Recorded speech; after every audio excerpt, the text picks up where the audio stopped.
pretty much universally, social science suggests that many of the institutions that we hold dear that shape us, that provide us social support, a huge amount of this used to happen anyway inside of these traditional religious structures, and there really has been nothing to replace it. We're talking about what the self is here. I mean, atheists believe in the self. Everybody believes in the self. Well, no, that's not, I mean, that I find difficult to believe. Why would an atheist believe in the self? The self is a series of non-deciding mechanisms. This show does seem to have an extraordinary capacity for putting me face to face with people that I've been talking smack about online. So thanks again. The arguments against God are fairly compelling, and I think the arguments against atheism are fairly compelling. And I think that the difference is that most people who believe in God have expressed doubts, and a lot of people who are atheists tend to be more religious in this way than many of the people who are God believers. If people listening agree with me that free will in fact doesn't exist, and simultaneously agree with you that free will is somehow necessary for the upkeep of civilization, then I would simply ask them to consider who's relying on the delusion here. If you want more from today's conversation, register now and you'll have a chance to win a free ebook. And tell us who persuaded you in our survey with today's show.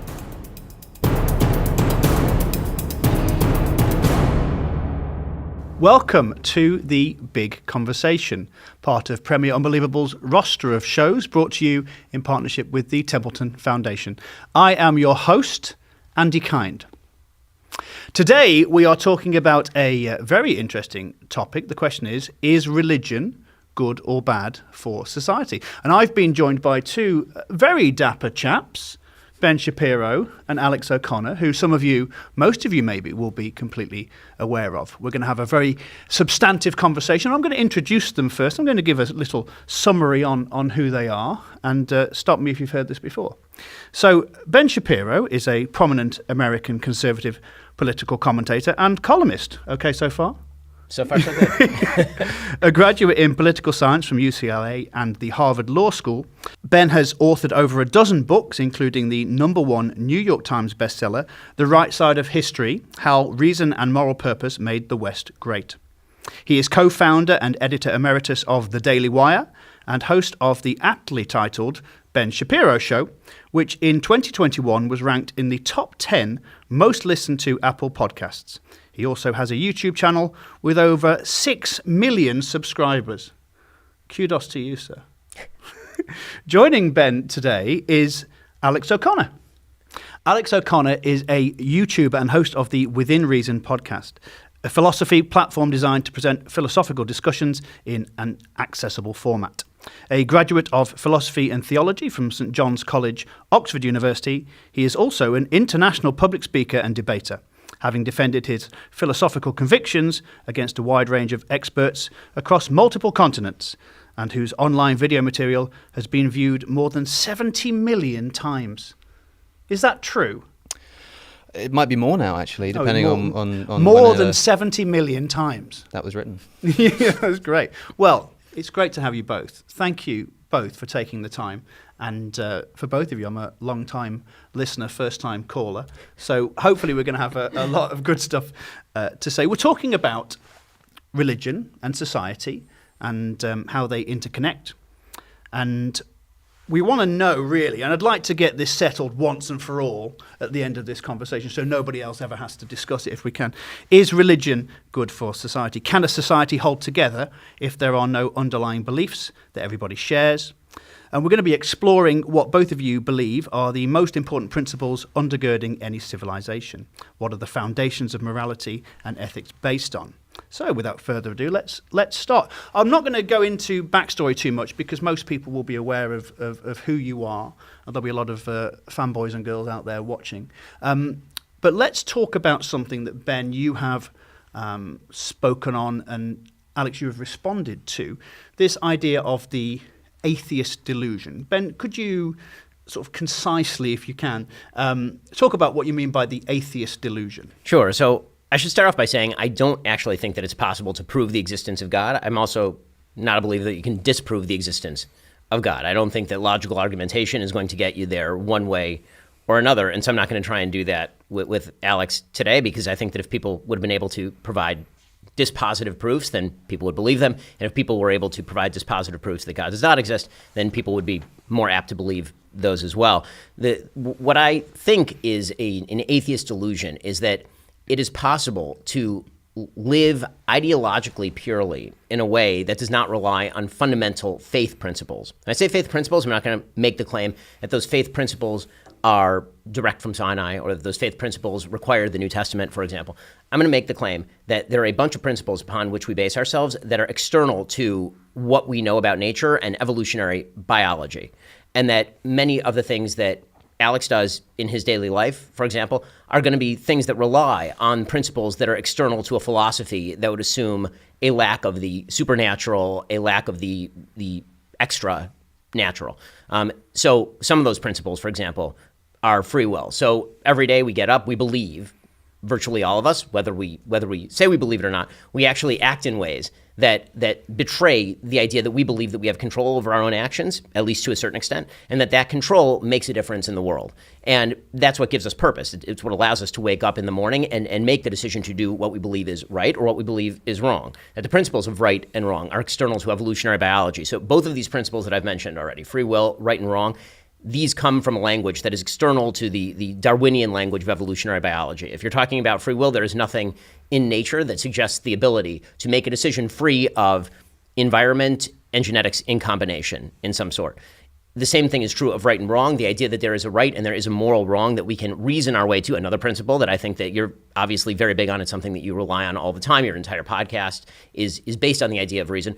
These ideas do not exist in the context of a purely materialist atheist universe. Now, I'm not going to make the claim that I can prove that it's God who's behind those things, because one of the principles of faith belief is that I don't understand God. So for people who don't believe in God, that's an easy way out, right? That's an easy way out for people like me, because I say, well, I don't have to explain the relationship between God and free will, because frankly, I don't fully understand God. But that's not really that's not really an open window. That's just part of pretty much all faith systems, is that if my mind were the mind of God, then I would either be God or God would not exist, one of the two things. So the idea that reason makes a difference in our lives, that we can reason our way to propositions, and that's more than just saying a few magic words and that's setting off a few neurons in somebody else's brain in a naturalistic way, that there actually is principles of truth, another concept that comes from the extra natural world, that these principles exist. So far I've mentioned free will, good, right and wrong, reason, and truth, right? All things that we consider extremely key in our daily lives and that Alex considers key in what he does. It's, I assume, why you get up every morning, or at least why you feel you get up every morning. You know, what gets you up to do your podcast? It's because you want to say things that you believe are reasonable, are going to convince people to act in a better way, or I assume not a worse way, that get people to change their lives in some way in a self-motivated fashion that's not merely in a sort of Pavlovian response to circumstance and environment. So if I were going to talk about the atheist delusion, that's what I would suggest is the delusion, that an atheist can use terminology that is drawn from a world that is external to atheism for itself. And again, that's not an argument for God even. That's just an argument against atheism. Again, I think the arguments against God are fairly compelling, and I think the arguments against atheism are fairly compelling. This is one of the things that I've said to Sam Harris.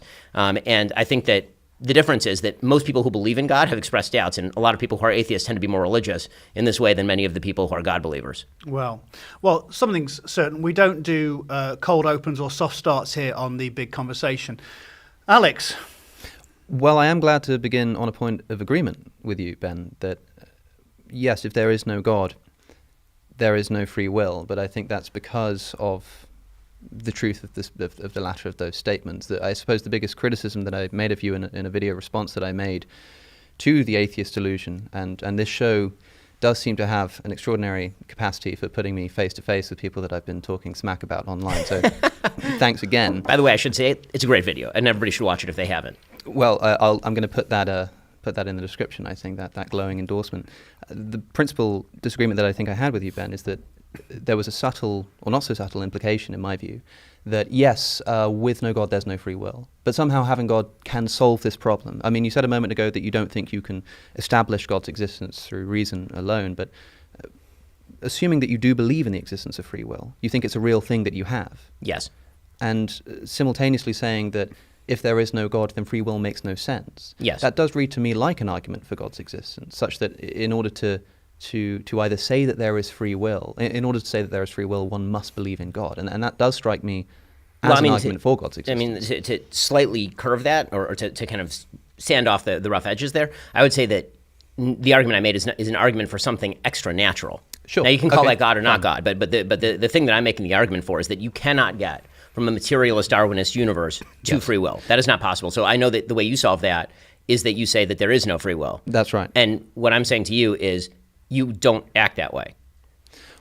I hear this all the time. People say, look, you may say there's no free will, but you don't act as though that's the case. I suppose that I'm just confused as to what it would look like for somebody to act as if they believe there was no free will. I mean, the very argument that there is no free will that I subscribe to, at least one of the various forms that it takes, is a sort of Schopenhauerian view that you can do as you will, you just can't will what you will. And that you are essentially just a biological machine reacting to its internal and evolutionary drives. That's what's happening. Now, call that nihilistic if you like, that's a separate question, but as to the question of how this would make one act, the idea that this might cause us to sort of lay around in bed all day or something, the very mechanism that I think is responsible for eliminating the possibility of free will, that is, the drives that make people do what they do, like I say, do exactly that. Make people do what they do. They make them get out of bed in the morning.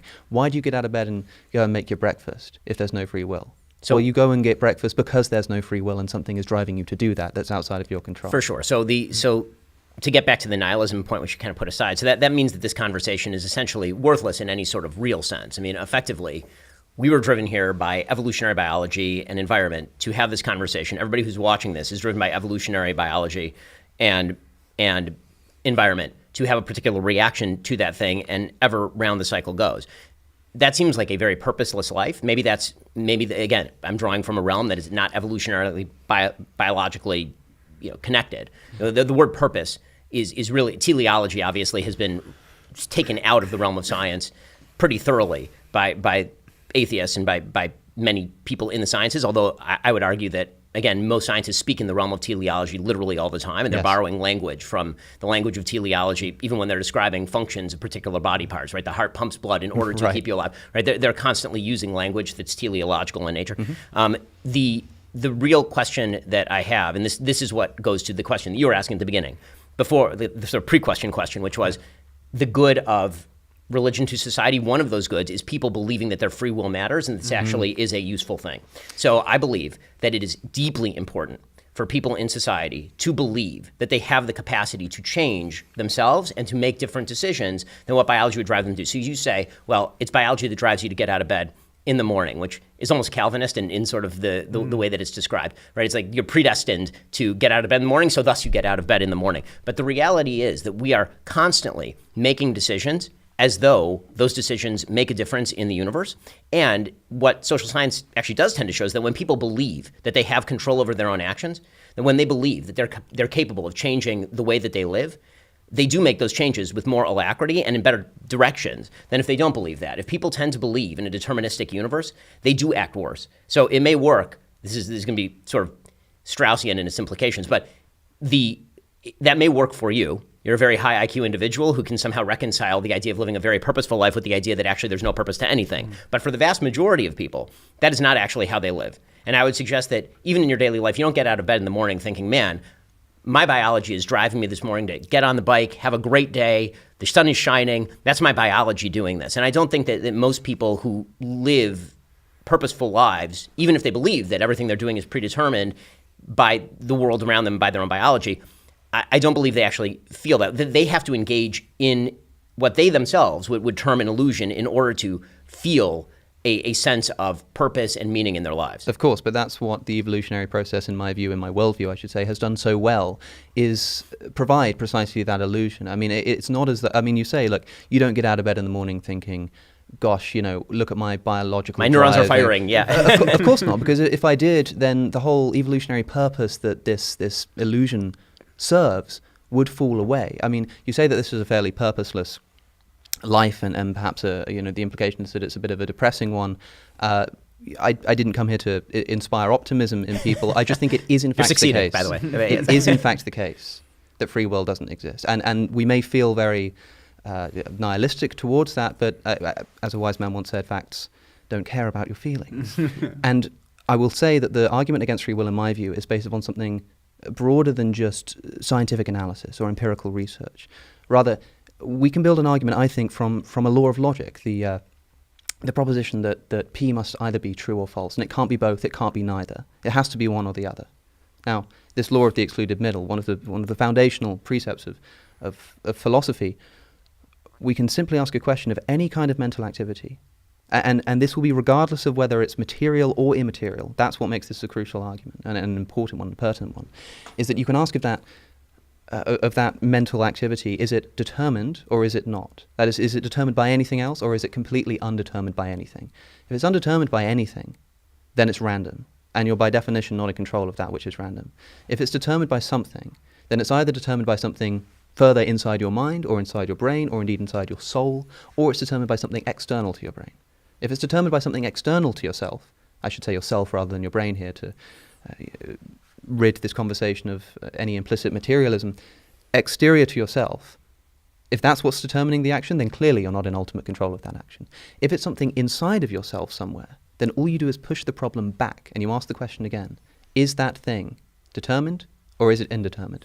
So indeterminate, it's random. Determined, you keep going back until you either terminate in something outside of the self, something, or I suppose something undetermined and therefore random, either of which you are completely out of control in. If you say that it terminates in something like a soul, people like to do this. They say, well, look, with a religious philosophy, we have the benefit of introducing a soul. That doesn't solve anything. Because you still need to, it's not a matter of having to explain the mechanism by which the soul brings about actions. That may well be a mystery. But if it is the case that whatever it is that's doing that is either determined or it's not, and that if it's not, it's random and therefore out of your control, and that if it is, it ultimately terminates in something outside of yourself or something random, and both of which are out of your control, free will cannot exist. Well, so I would be careful. That argument does rely on the complete deconstruction of the self.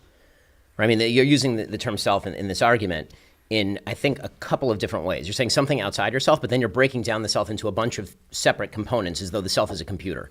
Right? As though if you took the self and you broke it down into a machine, and there's like there's the microchip, and you've got the processor, you've got all these different parts of it. So it has to be coming from here, or it has to be coming from here. But I think the very idea that we have of ourselves as selves is as a deciding being.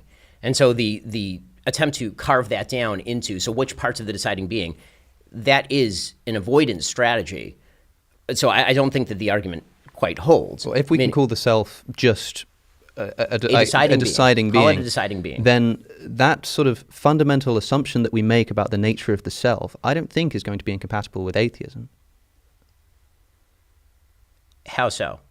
Because we're talking about what the self is here. I mean, atheists believe in the self. Everybody believes in the self. Well, no, that's not. I mean, that I find difficult to believe. Why would an atheist believe in the self? The self is a series of non-deciding mechanisms, as you've described. I see that your view of the self is an atheist view of the self, a meatball wandering through space, as I've put it somewhat colorfully, the sort of Spinoza idea that you're a stone that's been thrown, and you can comprehend that you've been thrown, but you're a stone that's been thrown, and that's just the way that it is.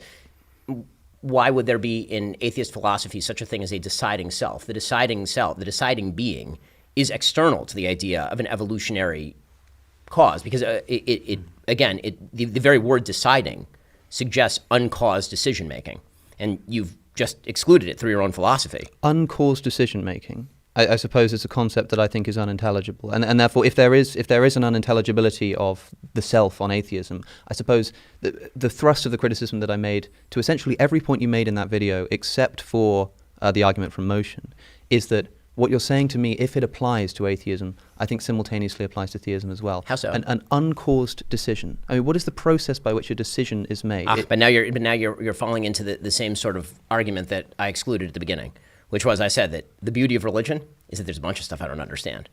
So I can't explain to you how the uncaused self makes decisions. Well, then I can't explain to you how the uncaused self exists on an atheistic framework. But you have a framework. burden and I don't. Meaning that I don't think that's the case. You do, though. I mean, the simple fact is that you are the one who's claiming that a reasonable materialist universe is the cause of all.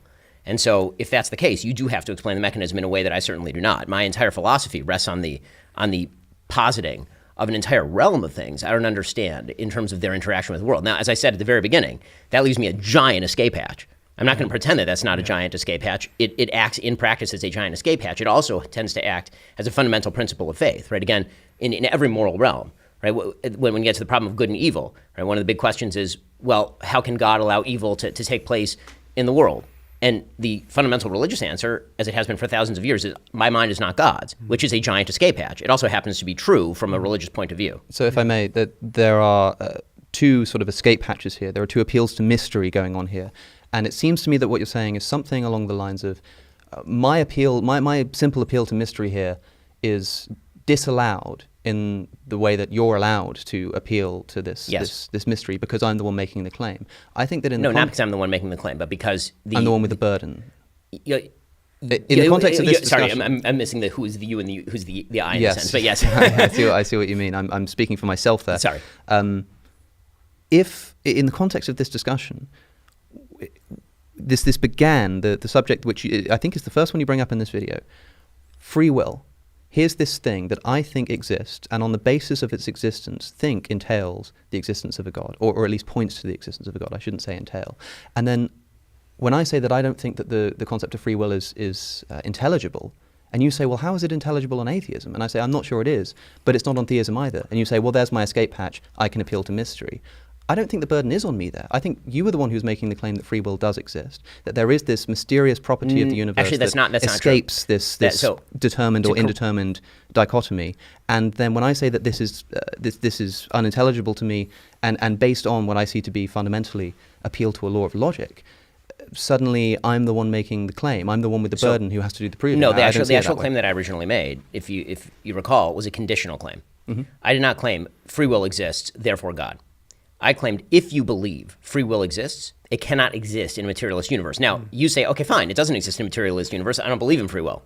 Yes. That's fine. That's totally plausible. As I said right at the top here, I'm not going to prove to you that God exists today. What I am going to say is that the vast majority of people throughout nearly all of human history have believed there is a thing called a self. It is a deciding self that makes these decisions. If you are a person who believes that, you're right. It can't exist in your world. So I'm not saying that it does exist. Maybe it doesn't. Maybe you're right. Maybe you're totally right, and all of this is just a series of chemical firings. That's quite plausible. That's fine. What I have said, and this is the argument that hasn't yet been rebutted, is that society does require an extraordinary number of people to believe that they are capable of making decisions for the good or for the bad. Because, again, not everybody is you. Not everybody is capable of waking up in the morning, putting one half of their brain on hold, the side that says what I'm doing today doesn't matter, and we are all going to wind up in the cosmic nothingness of space anyway, and the sun's going to explode and eat the earth. Most people don't function that way. And so a functional society, a society that actually works, relies on people actually believing that their fate is in their hands. And the way that people tend to understand that on a day-to-day level is, I get up in the morning and I make a decision whether I'm taking my kids to school today. I get up in the morning and I decide whether I'm giving charity today. I get up in the morning and I decide whether to go to a job today. Because the truth is that for a huge number of people, and I would say this is true for not virtually all, many, I would say the majority of people, if they were informed since the time they were small that their decision-making process does not exist, there is no decision to be made. Whatever's going to happen is going to happen. Those decisions have no moral weight in the universe because the universe has no moral weight.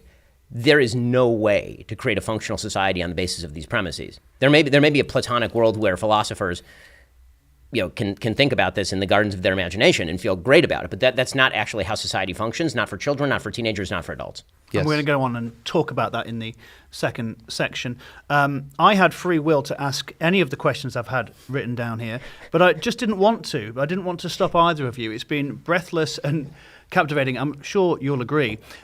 Before we go to our first break, we are going to go on and talk about society and how morality undergirds society and civilization. May I just say, just I know we're coming to the end of the section. Just to close off this moment, that if people listening agree with me that free will in fact doesn't exist, and simultaneously agree with you that free will is somehow necessary for the upkeep of civilization, then I would simply ask them to consider who's relying on the delusion here. Yeah.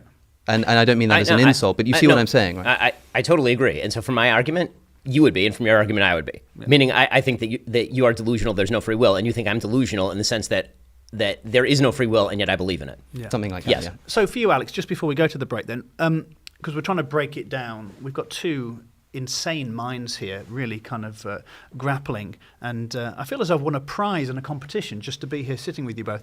To break it down for the viewers, Alex, would you say that free will is maybe, if there is no such thing as free will, is it nevertheless a helpful fiction for people, a convenient narrative that we can cling to sort of bat away despair? Precisely why it evolved, in my view. I think I totally understand that, but because it evolved so strongly, I will say that we are all, if we are sort of delusory in our belief in free will. I mean, you're quite right in saying that I act as if free will exists in the sense of not constantly being aware that it doesn't.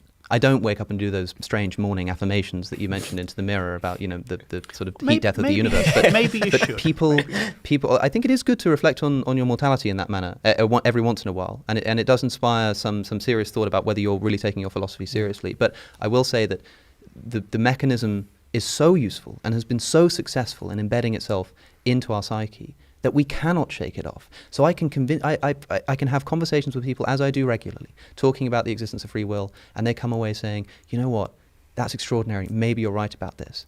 And nothing about the way they live their life changes, precisely because of the fact that the very argument I'm making relies on the assumption that we will still be driven by our drives. All I'm doing is identifying what's actually going on there, in my view. It doesn't actually change what happens or what the brain indeed does. So Fantastic. the utility argument for what you're saying about free will is that the main utility in you saying these things is for people not to believe you in the end. We are predetermined to go to a break at this point.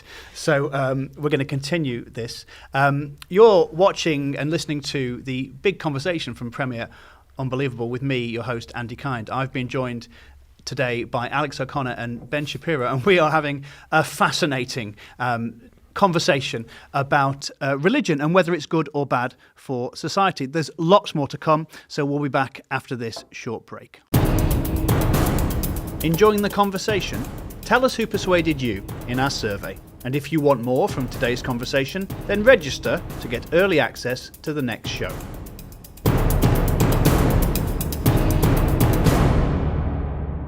Welcome back to the big conversation from Premier Unbelievable with me, your host, Andy Kind. Today, our topic is religion. Is it good or bad for society? And I've been joined by Ben Shapiro and Alex O'Connor. And in the first section, we basically solved the problem of free will. That's done. No one need write on that ever again. So congratulations. That's another credit for you. Yeah, I think on the delusion point, we terminated in something like an I know you are, but what am I? Correct. Yeah. Yep. Yeah. And my dad can beat up your dad's. So let's move on in this section to talking about another easily solved question, morality and its role in society. So, Alex, we started with Ben in the first section. Let's start with you. What for you makes an outcome good or bad? And feel free to break that down, define things as you want. And how do we determine what is good and acceptable in society?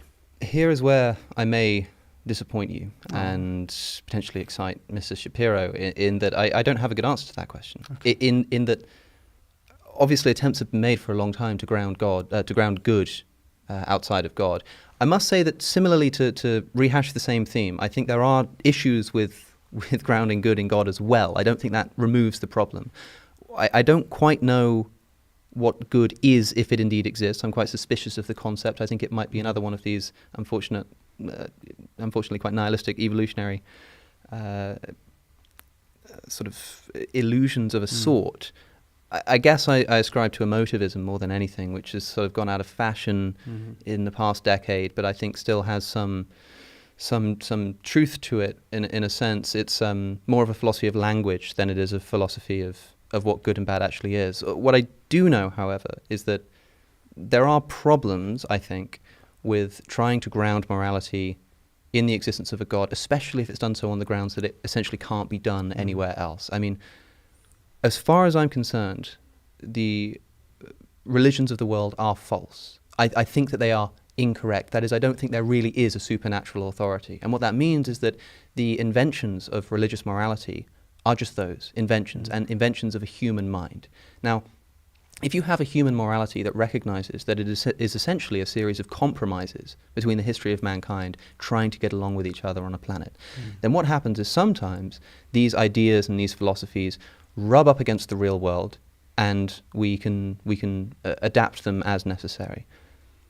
Now, there is a deep problem with this, and that is, if I meet a man who wants to kill me, or a friend, and he says that he doesn't believe in God, there's very little I can do to talk him out of that, except I can threaten him with legal sanction, I can threaten him with moral reproach, exclusion from the moral community, but there's not much more I can do.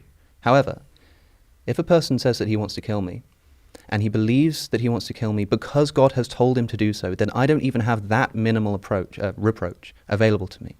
Because there is no law written by any man of any time that could ever count one iota against the dictates of the creator of the universe. Therefore, if that God in fact does not exist, and if these moralities are in fact human inventions, then what you have in the grounding of an ethical system in the dictates, allegedly, of the creator of the universe is all of the arbitrariness and subjectivity and failure and faults of nihilism and human invented morality, with all of the certainty and all of the faith and all of the unanswerability of the creator of the universe. That to me seems a dangerous cocktail that we drink at our peril. So many things there, and so much that you're saying is quite brilliant. I actually thought you were going in a different direction with that last example, which I'll explain in a second. So, to start with the very beginning, obviously, the idea of right and wrong. So there are many problems with the motivism. Alistair McIntyre does a good job sort of breaking down the problems with the motivism. But the sort of idea that there have to be certain moral absolutes that are beyond contention. And those moral absolutes have to be universally accepted.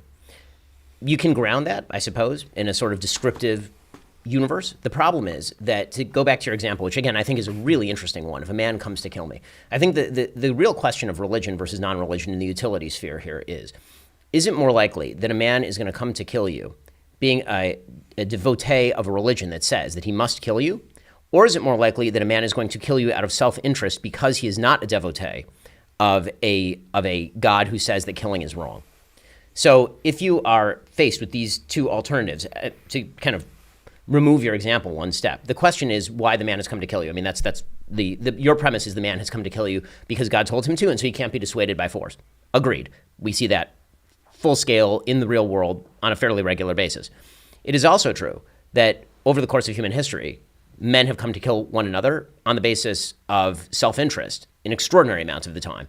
Tribal self-interest particularly, having no particular relationship with God, just the idea that I want to kill you over territory, I want to kill you over resources, I want to kill you because you're not a member of my immediate kin family, or because you killed a member of my kin family, and so in revenge I need to kill a member of your kin family. The entire, to borrow from your language, the entire sort of evolution of religion on a utility basis would have been to create moral absolutes that are applicable more broadly than to you and your friends. Any morality that can be created on an individual level is inherently dangerous because you can immediately graft that morality onto your personal self-interest. The entire purpose of religion, whether you want to ground that in evolutionary brain functionings or whether you want to ground that in revelation, the entire purpose of religion on a utility level is to remove morality from the purview of my special interest and to say, here are things that I cannot do, even if they are in my interest, because there is a higher power that says I cannot do these things. I think that a society that does not have these moral absolutes is in deep trouble. A society that refuses to say that there are certain absolutes that cannot be crossed under any circumstances that are universally applicable,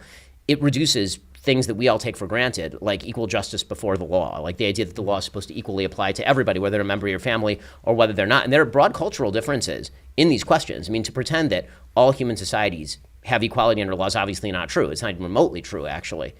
There's a very good book called The Weirdest People in the World, all about the idea that we in the West have this sort of ethnocentric view of ourselves where we think everybody thinks like people in the West, but the truth is that because we are Western educated, industrialized, rich and democratic, we have particular views of the world. Those views are drawn from a particularistic tradition. That particularistic tradition is biblical in nature. I mean, it is Judeo-Christian in nature, even if you're just describing European society or American society historically speaking.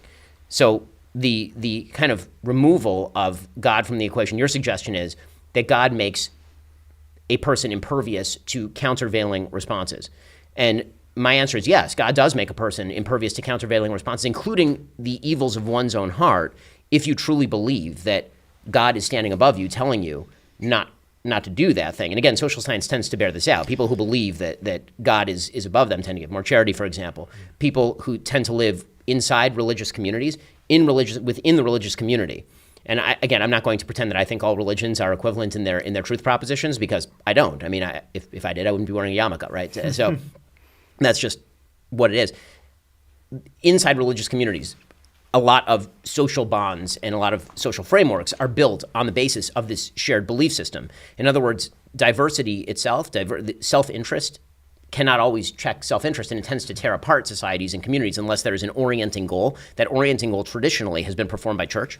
It's been traditionally performed by the idea that you are serving God together. And because of that, people build these social bonds, including the institutions of police, for example, to prevent people from killing each other, because we now all agree that killing is wrong, and so we ought to have a third party that we can actually give the power to stop that killing. So again, I think that the question of utility here is one of whether you think that the chief danger is that people are going to believe in a God who tells them to kill in God's name, or whether you think that the chief danger is in man's own heart, and that man is going to be driven by his own self-interest to commit murder and then call it something else. I think it's all very well and good when this religious tradition is protecting what you think is good. But as we know, it can do the exact opposite, and it can do so with the same force. Sure. And I suppose the question we have to ask is whether this is a worthwhile trade-off. That is to say, that there may be some social utility in putting our fundamental ethical assumptions outside of the realm of debate. But when those ethical statements begin to inspire what we would probably consider to be less than socially cohesive behavior, there is nothing you can do, nothing to talk people out of them, precisely because that's where they've placed them. And that seems dangerous to me. And it seems, for example, a lot of people talk about how religion can make people happier, it can make people more socially cohesive, it can promote people to start families and have children. This is true of most religions. This is also true of Islam, which I'm not sure you would want to say, I don't want to put words in your mouth, but I'm not sure you'd want to say is a force for good in the world. I don't think, in other words, that it's always a worthwhile trade-off. Now, I agree with you, by the way. Just because you mentioned how the sort of culture of Europe and its success and America is indebted to Christianity. I mean, this is of course true in a sense, but there's been a recent revival, it seems. I don't really know quite how it's happened. I think it's got a lot to do with Tom Holland, maybe. That's the historian, not the superhero. Not Spider-Man. This idea that Although actually... he's good too. He's a good Actually, guy. the great... I wonder what he would have to say on all of this. The Western civilization sort of depends and should be in gratitude to a religious tradition because it provided this kind of ethical framework in which this could have arisen. We hear about the scientific enlightenment. We hear about the grounding of ethics and God, the creation of natural rights, as if these things weren't established in resistance all the way along to the religious tradition. A society that today, I'll expand on this if you like, a society today that decides that religion throughout its history has been wrong about the position of women in society, wrong about the mortal fate of practicing homosexuals, wrong about the position of the earth in relation to the sun, wrong about the age of both of those celestial bodies, wrong about the common evolutionary ancestry of every animal, including the human animal, on planet Earth, wrong about the ownership of other human beings as private property, now has to contend with a religious tradition that doesn't come to us with contrition and apology and say, well, maybe we were wrong about these things. But no, these are all our things after all. We're going to claim these things. That is, I know that St. Paul says, I suffer not a woman to teach, nor to usurp authority over a man. Rather, she should remain silent. For Adam was formed first, then Eve. And that man is the glory of God, but woman is the glory of man. But don't you know that the social justice movement is essentially Judeo-Christian in origin? I know that the Old Testament not only explicitly condones the ownership of other human beings as private property, but gives detailed instructions about exactly how to buy and indeed take them, sometimes including as sexual property. But don't you know that the abolitionist movement was essentially Judeo-Christian in origin? Yes, I know that Galileo was shown the instruments of torture by the Inquisition for having the temerity to suggest that the Earth might orbit the Sun rather than the other way around. But don't you know that the scientific revolution, which he authored, was essentially Judeo-Christian in origin? I'd find it funny if it wasn't so offensive to the people who established these very developments against the very religious traditions that now want to claim them as their own. Okay, so I would buy that, except for the fact that many of the people that you mention in these contexts explicitly counted themselves as religious believers and were speaking in the name of the religion while they were doing it. So to take the abolitionist movement as an example, I mean, William Wilberforce, obviously a tremendously religious person and a big believer in the New Testament. Isaac Newton, obviously deeply ensconced in the New Testament, right? Yeah, certainly important to the scientific revolution. The point about religion, and this is why when I wrote my book, what I have to name the title now and plug myself because that's the way You that got to works. wave the right around side of, yeah, some the of right the side of camera. history. But the reason that I talked about how reason and moral purpose made the West is because I think that one of the fundamental precepts of at least Judeo-Christian religion is that when God gives a text or a set of ideas to human beings, he expects us to use our reason to apply to those texts. And so the sort of evolution of interpretation is part of the religious tradition. I mean, that's always been the case in my religion anyway. So I always hesitate to speak on behalf of other people's religions because I don't know them nearly as well as I know my own. So when I talk about sort of the application of reason to tradition in the religious tradition, obviously we have books and books and books of texts discussing and debating these very ideas, and the idea of religious debate has always been central to the idea of Judeo-Christian religion, and when it hasn't been, it's been seen as repressive and has spawned then other Christian movements that then argue with the original movement and end up generating in almost Hegelian fashion some new form of interpretation. The point that I'm making is that outside that framework, it doesn't exist, meaning that once if the argument is over interpretation of particular biblical verses in a context in which there is a God who puts certain moral precepts beyond human judgment, those arguments you can have without threatening the entire social structure. What is very difficult is to have a social structure at all in the absence of fundamental moral precepts that are presupposed by everyone. And I think one of the reasons that you're seeing a sort of revival of this idea that religion is very important to the West is because one of the things that we have seen is that as religion has become less important to the West, we've seen declining birth rates en masse. We've seen rises in suicidal ideation. We've seen, especially over the last 10 years, tremendous individual atomization, certainly an extraordinary amount of less social connection. Right? All of these things are things that, frankly, used to be provided by church and these social institutions that, again, were oriented toward a single purpose. So when you talk about the idea that, I'm going to put aside the free will discussion because I think, again, it's easy to get caught up in the reversion to the argument that I was making before when you were saying that, can you argue the man out of stabbing you? To use your framework, I mean, you can't argue him out of doing anything. I mean, you're going to say words, the words are going to have an impact, but you can't argue him out of doing anything. But not to get back into a topic that we've handled, free will is done. I'm not going to answer that, although hopefully people will know from what I said before that I think it's still sensible to say you can argue somebody out of something. The first half of what you say there is in so many words, I think, what I was saying before, which is that, yes, this goes both ways. That is, thanks be to God when he is able to provide us with the grounding for resisting oppression and throwing off tyranny. Yeah. But what about when the same God is used to justify the exact opposite? All I'm saying is that this goes both ways. But you're going to have to weigh in one side or the other, in terms of utility. Right? You're building a society. Let's say that I won't say you're God. Let's say that you are master of a society and you get to build that society. One of the things that presumably you are going to do is you're going to build in certain things that are untouchable, right? There's going to be certain moral precepts that you're going to build in that are untouchable. And how are you going to justify those things to people such that they are going to believe you? You're going to either have to use compulsion or you're going to have to use some sort of other argument that is so strong that they are going to overweigh their self. I mean, there's a reason why Voltaire suggested he didn't believe in God, but he hoped that his maid did, so she wouldn't steal the silverware. Yeah, that's an interesting indictment on the position that theists don't say that atheists can't be moral, right? When people have this argument about morality, atheists can certainly be moral. Well, oftentimes people have this misunderstanding of the argument. Christopher Hitchens did it best in saying, we don't need divine permission to be good and all of this. Fine, but as you say, you don't need to believe in God to be good, but you need to believe in God to ground that goodness. But then when you when you sort of casually throw in this statement by Voltaire, I don't believe in God, but I hope that my maid does. That implies that actually maybe you do think that without the belief in God, somebody isn't going to act morally. No, I think that Voltaire thought that he was good, meaning that Voltaire was an atheist and thought that he was good. But his point was sort of back to the Straussian Platonic point. His point was that he hoped his maid believed in God because without that belief, she wouldn't be able to act morally. Right. So because again, when we're arguing on the basis of broad societal utility, one of the things, so I happen to be in the happy position of being able to argue that what I think is socially useful also happens to be true. Mm-hmm.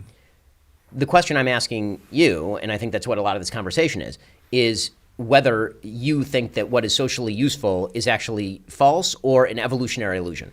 And I think that's kind of the position that you're taking, unless you want to argue that generally speaking, religion is either not evolutionarily adaptive, which would be a hard position to actually take. Well, I think it must be, otherwise it wouldn't exist. Or you'd have to argue that it's even if it's adaptive, it's of no general benefit to humankind or is an illusion, right? Yes. I mean, that's the position that you're taking. So one of the things that I'm enjoying about the conversation is that I don't think either of us are going to argue each other in anything, but it is clarifying what exactly the lines of the division are. Yes, to backtrack a moment, because you said more than one thing in what I just responded to. You also mentioned, you talked about Isaac Newton being a Christian. So, I mean, people were astonished discovering his private notes to find that he spent more time talking about theology than he did science. This is certainly the case, but I do think it's worth pointing out when people like to notice that the originators of the scientific revolution in particular were believers in God. There are a few things to say on that. First, we don't know what Galileo thought in his heart of hearts, and part of the reason for that is because despite tripping over himself to say, now look, I don't think Scripture is wrong. Now look, I believe in God and I am a Christian and I believe in Scripture, but maybe the Earth orbits the Sun.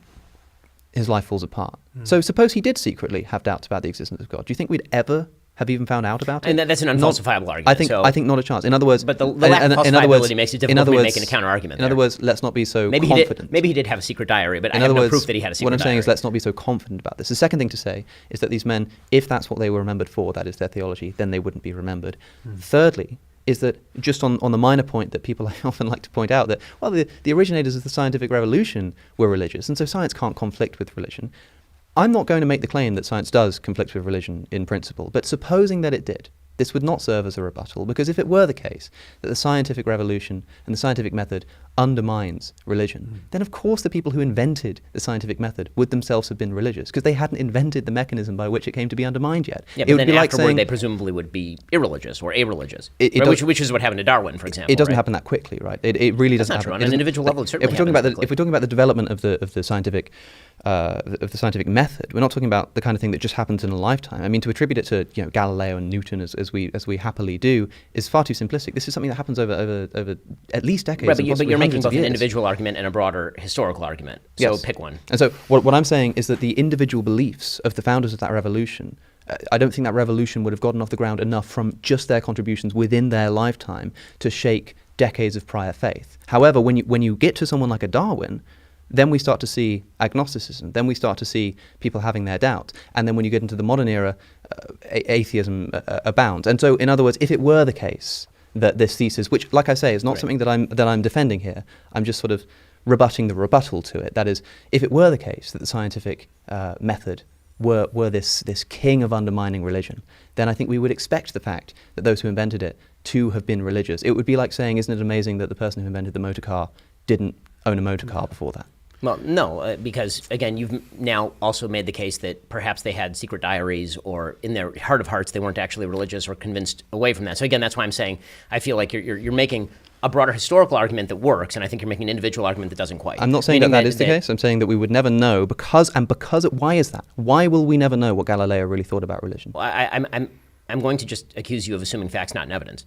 I mean, let's move it away from because Galileo. again, I don't want to get into the mind of Galileo, nor do I care very much. But the reality is that many of the people who were the progenitors of the scientific revolution and participants in the scientific revolution specifically were searching for something higher because they thought that was their godly duty to do so. I mean, this has been true since the time of Roger Bacon. I mean, the idea that you have people who are specifically seeking out the nature of the universe, because there's an understandable, again, another religious precept, there's an understandable universe that God has created, and your mind is a reflection of certain truths that are in that universe. These are all non-materialist atheistic concepts. That was the basis for virtually all of science, including the origins of the scientific revolution. Now, you can make the argument very easily. I mean, I make it all the time because I have to metaphoricalize the beginning of Genesis, for example, that the words of Genesis don't jibe with the words of science when it comes to the age of the universe, for example. And obviously that's true, which is why both Maimonides and Aquinas are talking about in the Middle Ages the idea that if science comes into conflict with religion, you're either getting one of them wrong or you're getting both of them wrong. And so the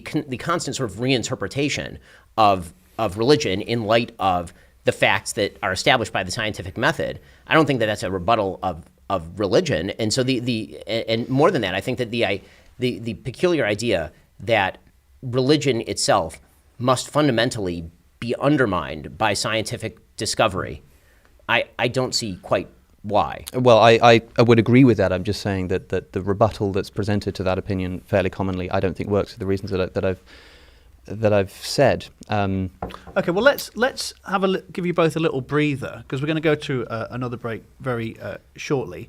We fitted in so much, and I had all these questions, and I haven't asked any of them, and I'm worried now that I'm going to be left unemployed. Before we move on, I don't know if I can have one final word on this Galileo point, because I know it seems quite strange that I'm sort of hypothesizing in this way, but you said that when religion and science come into conflict, either one is wrong or both is wrong. Galileo was wrong about one of these things potentially. What happens if I mean you can? It's great talking about the utility of his religious belief in inspiring his scientific endeavor, but what happens when the immediate fruit of that is him discovering something which should have been a celebrated idea and instead was suppressed, and he ends up under house arrest in Tuscany for the rest of his life? Why? Specifically because the religious authorities, in their sentencing of Galileo, did not just say that he failed to prove it, did not just say that he was, being a bit of an a-hole in his approach to things, but said specifically because it is false, absurd, and contrary to Scripture.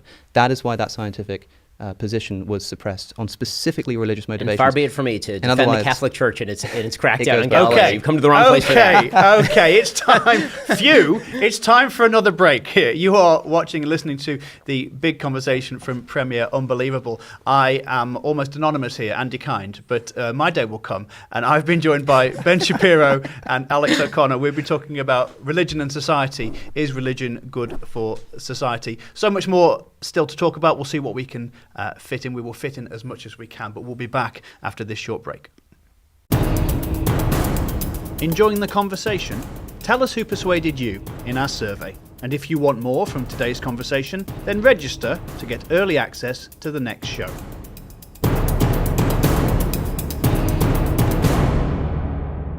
Welcome back to part 3 of the big conversation from Premier Unbelievable. Today, we are discussing religion and is it good or bad for society? And we're having a lot of fun with it, I think. I mean, I know you're sort of in disagreement on things, but I think we're just having fun with it today, aren't we? As ever. Well, I've been joined by Ben Shapiro and Alex O'Connor. And as I say, we're talking about religion and its role in society. One observation I've got from watching you guys talk, I wonder whether religion is being used as a bit of a catch-all term. There is no summer festival where Ben and I would meet up because we're religious and have a beer together. Plenty of Buddhist people don't even believe in God. So we probably don't have the time to unpack it now, but religion is maybe not a helpful catch-all term at all points. I wonder whether, when we're saying religion in this context, we mean the Judeo-Christian worldview. But it's interesting, I, as a Christian, there's lots of things I agree with Ben on, some things I disagree on. Lots of things, as an Englishman, that I agree with Alex on, and other things that I wouldn't. Spelling. So, yes, spelling, absolutely. It's aluminium. Anyway, I just think that's interesting. I'm not trying to start this theist gang and gang up on you, Alex at all. But, what do you think quickly about that? When we're talking about religion, do we need to be more semantically sort of accurate? Rigorous, yeah. I mean, yes. I mean, again, I'm not here to defend every form of religion under the sun. There are various forms of religion, ranging from things that people in Judeo-Christian tradition would consider pagan, to Judeo-Christian monotheism, to the distinctions in Judaism and Christianity, which are substantial, obviously. And so, I do believe that there are right forms of religion or righter forms of religion than others. If I didn't, then I wouldn't be a particularist in my religious practice or my religious belief. And so I do think that, you're right to sort of boil down the question so that people don't end up defending things or being forced to defend things that they wouldn't defend. I mean, you mentioned before Islam. I'll say more radical forms of Islam because, again, I'm one thing that I tend not to do as a religious believer is simply take people's texts at sort of face value, because the reality is that very few people in religious circles take their text at like I can just pick up a Bible, read it, and now I know everything that's going on in the Bible value. That really is not how the practice of religion works. I tend to actually judge faith by faith practice, more so than I do by trying to read somebody else's book and then figure out exactly what they're saying, because I've seen people do that enough to my religious practice to sort of object to it. But yeah, of course, I think that you would have to talk, if you're going to talk about the value of religion you should be more specific. I will say that the value of religion more generally, if you were going to talk about it in just general terms, meaning belief in supernatural things that can't be explained by a materialist universe, the social cohesion point would be the best case in favor of religion, is that virtually every study ever done has shown that social cohesion relies on a common orientation among people in order to build commonality between people. There are really only a few structures in human history that do that. One is a kinship structure. The problem with kinship and tribal structures is that they pretty quickly devolve into tribal warfare upon other members of different tribes. One of the things that religion has done is an attempt to universalize that beyond the immediate sort of tribal self-interest that we discussed a little bit ago. And again, pretty much universally, social science suggests that many of the institutions that we hold dear that shape us, that provide us social support, that provide us friendship structures, marriages, that a huge amount of this used to happen anyway inside of these traditional religious structures, and there really has been nothing to replace it. And so the sort of breakdown of those structures, you could make the case, I suppose, for the breakdown of those structures, but there's been pretty much no replacement for those structures in secular society, and it's creating some pretty significant strains on societal bonding. Great. I suppose I do have two things to say. I'm going to ask you, I want you to say both of those things, but I want to ask you, Alex, can secular societies potentially achieve the same level of social cohesion as religious ones? Potentially, maybe. I don't know. That seems to be an empirical question, insofar as we can have empirical data on social cohesion as a subject. I wanted to, I suppose, in response to that question, mention the history of the United States as a constitutionally secular nation. Presumably the discussion there devolves into whether America can be described as a Christian nation or not. But based on what you just said a moment ago, before we maybe get into that, you said, of course, we need more specificity is hardly ever worse than less, and that you're not trying to defend all religious traditions. And then you say, but look, this idea of there being a God and there being an unalterable authority and a moral author of the universe is itself valuable, and without it, there are all kinds of societal discohesion comes about. In that case, for example, I wonder, and I hope it's not a crude question, and it's one sort of stemming from genuine interest. Would you rather your child comes to you and says, I think I'm going to convert to Islam, or said, I don't think I believe in God anymore? As a Jew, I'm fairly indifferent on the question, meaning that my priority is for my child to remain a Jew, and which direction they go from there is of much less interest to me than staying inside the religious tradition that I believe is correct. Okay, maybe I should rephrase to say, suppose that half of the U.S. population immediately, right now, and half of let's say half of the Christian population. So it's not to do with right. Judaism, and it's not to do with your own family. Half of the Christian population in the United States are immediately going to convert today to atheism if you press this button, or to Islam if you press this button. Which one would you press? So I'm going to ask for more specificity Sure. in line with the conversation. So which form of Islam are we talking about, and which form of atheism are we talking about? Because they come in various strains. But meaning, like, if we're just starting from the premise of no God or Islamic God, that actually is not enough information. Because as I say, I'm not judging people based on their faith propositions nearly as much as I am based on their behavior, which I think they base on faith propositions. Well, let's say this is the only thing that changes. You press this button, half the Christian population become convinced that there is no real God of the universe. Everything else is random. Whatever you might, because what we're discussing here is essentially what are the implications of such a worldview. Right. What are the implications of atheism, which is just the disbelief in God, or the belief that there is. Do people have not memories? In this hypothetical, do people have memories or they don't have memories? Because this makes a difference. They have memories. Okay, fine. So then probably in the West, atheism, as opposed to a more radical form of Islam. That's why I was asking for specificity. Well, because they're more the button moderate on the forms. right-hand side was going to be that they just become convinced that Muhammad is the final prophet of God. Right. That's And it. again, I was going to ask for more specificity on that because I know many moderate Muslims who are not radical in the implication of their faith, as opposed to some who very much are quite radical in the implications of their faith. So, but let's, if you don't mind, I'm going to set up your hypothetical in a way that I think is more clarifying for me anyway. And that is button on the right is radical Islam, like Taliban style Islam. Okay. And button on the left is don't believe in God. Well, I mean, you can do that. No, the reason I'm doing that is because that elucidates a difference that I think is being obscured by the simple sort of belief in God, not belief in God question, meaning that the cultural heritage of that's why I asked if people have memories or people don't have memories. If people have memories, then that looks very much like secular Europe right now, which does have The cultural in the heritage of bloodstream Judeo-Christian a lot of values. Judeo-Christian values in a way that Yes. would not be true if you were without memory. Right? Would I rather that a child found in a forest be raised in a moderate Muslim household or be raised in a secular communist household? Or a secular atheist household, if I may say. Again, from which tradition? Are we talking in the USSR or are we talking in Britain? Like, what are we talking We're talking about about here? Britain.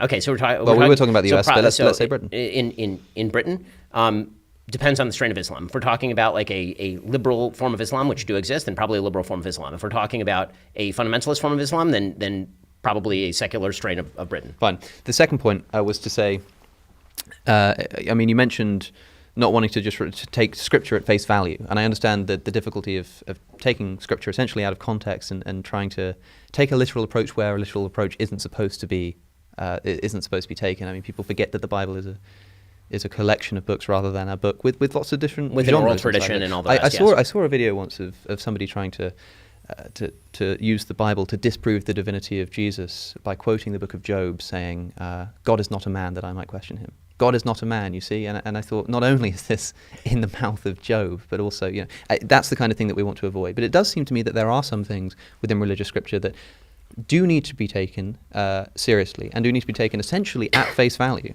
That is some of the very specific legalistic commandments of the Old Testament, for example, or of the Hebrew Bible, I should say.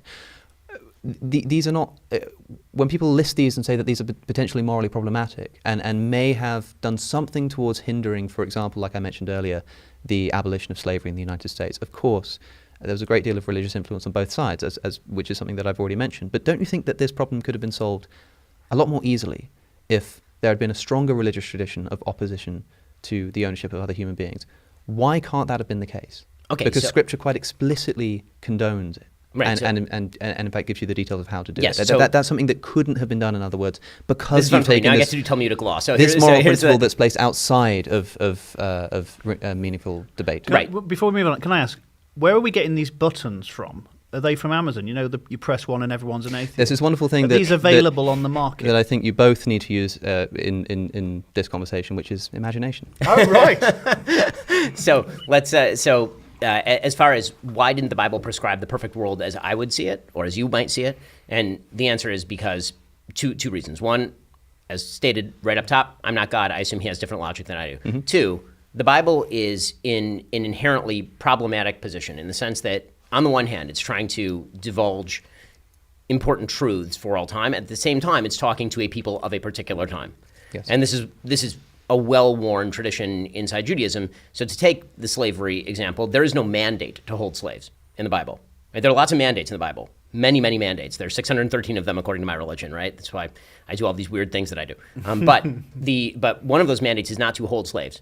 Right? And so the idea of there was a society that existed at the time of the Bible in which slaveholding was not only ubiquitous, it was universal, and which was true for virtually all of human history. That's right. And could be justified not just in terms of religious scripture, but in terms of Aristotelian thought. Right? I mean, the great philosophers we like to cite sometimes in the secular tradition are big fans of slavery, and that's true virtually up until the 18th century. Yes. So the idea would be, is this verse attempting to woo people away from a tradition of slavery or to humanize the slaves? Or is it attempting to reinforce that by making it harsher and more difficult? And that's why actually one of the things I enjoy doing in terms of how I study the Bible, for example, is I like to look at contemporaneous religious texts of the time. So I like to study the Bible alongside, for example, Hammurabi's Code. And it's really interesting to notice the differences and where the Bible is liberalizing Hammurabi's Code, for example. Absolutely. And so the idea that a divine revelation has to be given to human beings who are capable of following that in the time. Again, that's part of the difficulty of I think rebutting religion in a certain sense, because again, it seems wiggly, but it really isn't, in the sense that if you believe, as I do, in a God who spoke to human beings in some form or fashion and has to speak to them on a level that they can understand, in ways they can understand, then that immediately is going to discount the ability to do a lot of very radical things that would have appeared radical in 1200 BC, but now appear to be commonplace for us. Yes, I understand this argument, and I've heard it many times. I must say that it seems strange to me that God does seem willing to completely and utterly condemn a bunch of other practices, including, by the way, imaginary crimes like witchcraft, just done away with entirely. And even if it is the case that God for some reason couldn't even hint at the idea that maybe eventually we should be moving towards the abolition of the idea of owning human beings as private property, he just had to he hinted at it, but yes. I still think it's the case that he would not permit a flat immorality, and I think you would agree with that too. And so when I open the Old Testament or the Hebrew Bible, and when I look at the texts saying that if you lay siege to a city, you can kill, if the Lord delivers it into your hand, you can kill the men and the women, you can kill the men and keep the women and the children and the livestock as plunder, as Deuteronomy says. And in the very next verse, the very next chapter says that,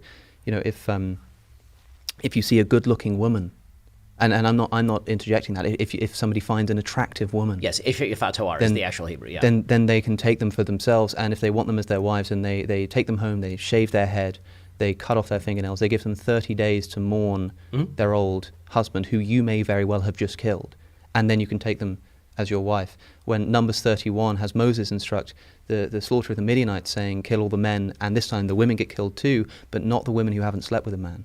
And why might that be? And it says that, keep them for yourselves. And I hear all the time that this is some kind of liberalizing process. Maybe it's because, these people wouldn't survive on their own. It's some kind of protective measure to make sure that you're looking after them. If that's the case, then why does it only apply to the virgins? That seems a little bit suspect to me. It's sort of Scripture's littered with these kinds of Well, problems. again, so to go back to the sort of oral tradition nature, and I don't think God would permit a proactive immorality, even if he can't, for some reason, abolish the practice altogether, if you see what I'm saying. No, that last point I don't see. So when you say even if he can't abolish the practice altogether, which already no, I think he would be able to do. Right, so the question is whether he can or whether he can't. If he can't abolish the practice, then the idea of wooing people away from a particular type of sin through a gradualistic process is known throughout societies across human history. I mean, the gradualistic processes are the way that most things get done across human history. And by the way, the universal practice, unfortunately, up till today in many places in the world, is in fact the extreme version of what you're talking about. Raise everything, kill everyone. Right? That sort of stuff, unfortunately, does take place, even on planet Earth, even in the year 2023. And so the idea of a culture arising from the Bible that not only abolished slavery on its own shores, but then abolished slavery literally everywhere else, which is what Great Britain did.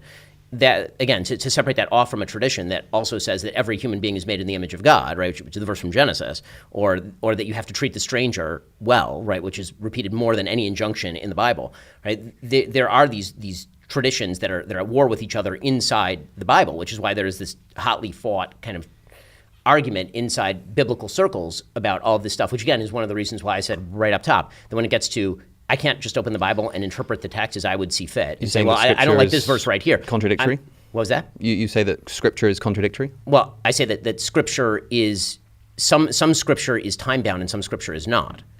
So the easy one, the sort of easy way to distinguish is that when the Bible says not to do a thing, then that tends to be non-time-bound. And when it says to do a thing? And when it says to do a thing, that may be a temporary permission structure, but it could also be a wooing. And by the way, again, I'm not speaking out of turn here. This has been 1,500 years of Jewish reinterpretation of Esha Yifat Toar, to take a quick example, right? The War Bride, the long-standing Talmudic tradition, which again is almost 2,000 years old at this point, is that was deliberately an attempt to avoid mass war rape, which again, you can scoff at that, but mass war rape happened on this continent 70 years ago when the Russians literally raped everyone as they came into Germany. So these evils continue to exist in the human heart. Even if this was a liberalizing force, and even if this was not as bad as other slavery, do you think that the ownership of other human beings under the conditions of the Hebrew Bible are immoral? Yes. So how do you account for God commanding something which you now see to be, or rather permitting something and explicitly and giving you details about how to do something which is proactively immoral? Because he's not permitting me, permitting my great to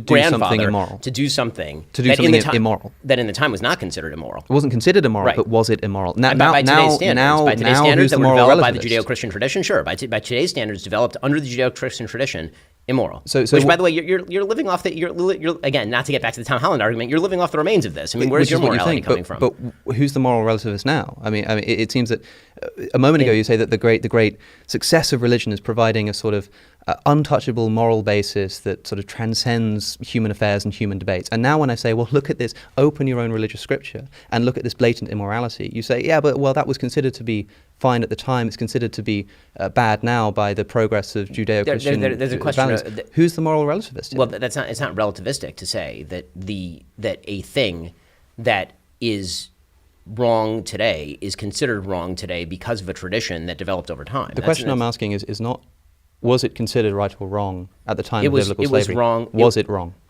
It was wrong then to hold a slave. Yes, it was wrong then to hold a slave, obviously. And also, if you are God and you are pragmatically attempting to woo people away from slavery, was it a practicable thing to simply, quote unquote, abolish slavery? Or here's an idea, for example. Tradition? In the book of Exodus, God says, I think in chapter 21, maybe 22, says that if you have a Hebrew slave, you are to let them go after 7 years. If that Hebrew slave comes to you with a wife, then after the 7 years, you let them go too. If you give the Hebrew slave a wife and they have children, then after those 7 years are up, you give the man a choice. He can go after the 7 years, as per, but you keep his children and his wife. Or, and here the scripture says, if he says, I love my wife, I love my kids, and my master, as if that's going to be one of the principal considerations, then he can stay with you, at which point you take him outside, you pierce his ear like cattle, and he becomes your property for life. Now, here's a suggestion, for example. If it was already established that Hebrew slaves go after 7 years, and it's already established that if they come with a wife, they can go after 7 years, then if I give them a wife and they have children, would it not be, it doesn't seem to me particularly revolutionary. It doesn't seem to me the kind of thing that would have caused such social discohesion that God just couldn't have found a way to do it, to say, well, why not let the whole family go free after those 7 years? With the knowledge beforehand that if you give this Hebrew slave of yours a wife and children, they'll get to leave with them. That seems to me, for example, a minor improvement that would not cause this kind of revolutionary earth-shifting, he couldn't have just gotten away with slavery. Maybe that's true. But something as obvious as this to me, it seems that if that is the case, that could have easily been done, then the failure to do so and the keeping of that Hebrew wife and their children as the master's property, that itself becomes an immorality that is dictated. If I agree with your premises, I agree with your conclusion. I think that the question as to how much social discohesion would it have caused to do a thing is an open question. I think the other question that sort of remains open here is the incentive structure as to whether you accept a wife from your master. Right, so I don't want to get into the abstruse. I mean, we can do this literally all day. And step from the past into the future. There's 70 volumes of the Talmud that are literally about this sort of stuff, and then copious writings in terms of reinterpretation. Yeah, we're hardly the first people to talk about this. Yeah, exactly. Yeah. This is not the first time these questions have come up. But I think the general point is sort of one where either we can dive into that full time, and you can spend your life becoming a rabbi, which enjoy. Could happen. Could you have the beard for it. It's your beard is further along than mine. Or we can sort of stipulate at the top that there are certain biblical interpretations that are abstruse and difficult, and that has been a reality of religious life since the beginning. Well, I can agree with that. We need to step from the past into the future through this conversational portal that we've got available to us. Obviously, everyone at this table would agree that holding a slave is wrong, in the same way that the man you kept talking about who you thought was coming to kill you, we would all agree that that's a problematic thing. And it does seem, so I'm not going to get you to defend this, because I want you to come up with another game show where you solve the future problems of society for us, Alex. It does seem that on an atheist worldview, it is difficult ultimately to say what is good, what is right, what is wrong. But we can be practical about it. We can be functional about it. So come on then, for the future, give us some practical secular philosophies that can really help to build social cohesion for the future. You've got about a minute to do that. Then we'll give Ben a minute to respond, and then we'll wrap up. I can provide an answer that I don't think will be cause of further debate, which is to say that'd be shocking. Yeah, I think everything that I've heard you say, Ben, on this subject, and everything that I think you may be about to say, not everything, but some of it, involves saying that, look, what we need to do is encourage strengthening family and having children and not doing drugs and all of this kind of stuff, which People, like you say, have traditionally this has been somewhat the prerogative of the church to maintain. I think that people just don't believe in God anymore, and so what I would say is just to encourage those things without the God. The question I would leave, and I'm sorry, I've just promised no debate, but here's something. Look, suppose it's the case that I agree wholesale with your proposition that religion is good and maybe even necessary for society in some way, right? Suppose I just say that that's true. I don't believe it's true. I've tried, I'm sorry, I just don't believe it. And so, I'm now left with a choice here. I don't think it's true, but I become convinced that it's somehow useful or beneficial. What am I to do with this information? You can't just choose to believe in God. People say you can choose to act as though you believe in God. That's kind of true until something really testing comes along. If you don't really believe it in your heart, you will falter at the first opportunity. How am I to raise my children? Am I to lie to them? Am I to say, well, I don't believe in any of this nonsense, but because I think it, promotes a sort of non-replacement, birth rate, then I'm just going to bring them up believing things that I think are false. I don't think this can happen. It's amazing how quickly ostensible deontologists transform before our very eyes into utilitarians on this question, that outgo the idea of being, truthful and being honest and talking about things that you think are philosophically sound. Now it's essentially faith-based, and it's about trying to make as many people, the greatest good for the greatest number across society and societal cohesion, even if you think it's false. In other words, I'm someone who is an atheist. I don't believe it's true. If I just grant everything you've said about the utility that religion provides, what am I to do? So let me ask. You've got about 30 seconds. So it really it's a quick question, which is, do you know it's not true, or do you not believe that it's true? I don't believe that it's true. You believe that it's not true, or you don't believe that it's true? I believe that it's not true. You believe that it's not true in a full fashion. Let's say that's the case, yeah. Right. So if you believe that, then obviously I think that you're wrong in the sense that, as I said right at the outset, I think that a lot of atheists are more religious than religious people. Religious people constantly admit to doubts and problems in interpretation and all the rest of this sort of stuff. I don't think that a true religious believer can be truly religious without experiencing those doubts, because you're taking a leap of faith right off the top. And what I would normally say to somebody who is not fully committed to disbelief, I would say, is that you'd be in the position of being able to say to your kid, I don't know if it's true or not, which I think is a more honest answer, by the way. I think that is something that you can teach your kids. You can say, here's an atheist perspective, here's a religious perspective. I don't know what's true. I can provide you evidence on my side why I don't believe it fully, but there are people who provide evidence on the other side and arguments on the other side that are not foolish, that are not out of the sky crazy,